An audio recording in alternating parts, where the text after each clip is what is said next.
Une grande sportive nous rejoint chaque week-end pour nous délivrer ses astuces pour se sentir mieux. Et cette sportive, c'est Nathalie Simon. Bonjour Nathalie. Bonjour Frédéric, bonjour à tous. Alors Nathalie, aujourd'hui vous nous proposez un petit plan. Un petit plan aujourd'hui, oui. Mais enfin rassurez-vous, rien de coquin, je vous propose un plan spiruline.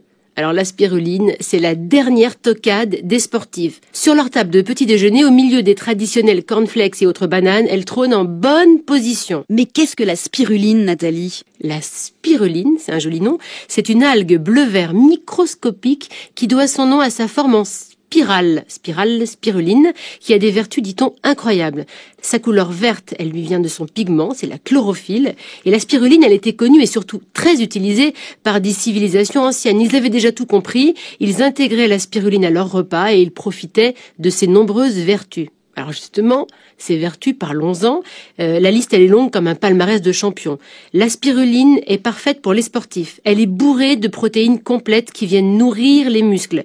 Mais elle est également très bonne pour les sédentaires car elle est très riche en fer et en bêta-carotène, ce qui est bon pour l'oxygénation du sang, des cellules et des muscles. Ça n'est pas terminé. La spiruline fournit aussi la vitamine A, celle que votre peau et vos muqueuses et vos yeux adorent. Et puis, cette jolie couleur bleu-vert due à la chlorophylle, c'est un bienfait de plus pour vous car ce pigment contribue à drainer, détoxifier et réoxygéner l'organisme. Tout ça c'est sympa, mais on la trouve où cette spiruline ? À l'état naturel, la spiruline, elle pousse dans des lacs de régions chaudes où le sous-sol enrichit les eaux en sels minéraux. Mais elle est aussi récoltée par aquaculture et vendue sous forme de paillettes, de gélules ou en poudre. Mais rassurez-vous, on la trouve en parapharmacie ou dans les magasins bio. On la prend quand et comment ? L'idéal, c'est de la prendre en 2 prises.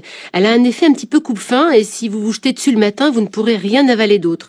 Certains l'utilisent en poudre, mais franchement, il y a un petit parfum iodé. Dans le yaourt, ça a un petit goût étrange. Moi, mon astuce, c'est de la broyer avec du persil ou de la coriandre, de la rajouter à la vinaigrette. Hop, ni vu ni connu dans la salade, de tout réjouir. De toute façon, pas la peine de dépasser les 10 grammes par jour, ça suffira largement à couvrir vos besoins. Puis grâce à toutes ces vertus, la spiruline, elle permet aussi de lutter contre la dénutrition, la malnutrition en Afrique, où sa culture est très encouragée. Alors vous êtes tentés ? On se le fait ce petit plan spiruline ? Merci Nathalie, vous revenez demain. Le conseil bien-être de Nathalie Simon, c'est à podcaster sur francebleu.fr.